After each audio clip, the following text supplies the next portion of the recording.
Did you know that Philippine construction safety has been guided by Department Order 13 since 1998?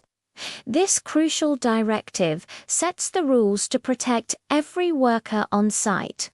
It all starts with a Construction Safety and Health Program, or CSHP, which every project must have.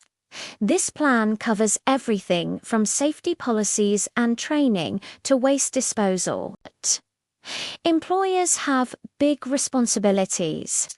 They must provide all personal protective equipment, like safety harnesses, for anyone working above 6 meters. They also need to appoint trained safety officers and ensure emergency health services are available.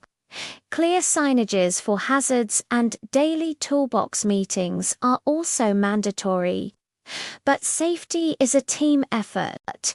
Workers must always wear their PPE, attend safety orientations, and report any hazards they see. Compliance isn't optional, it's enforced with audits and penalties.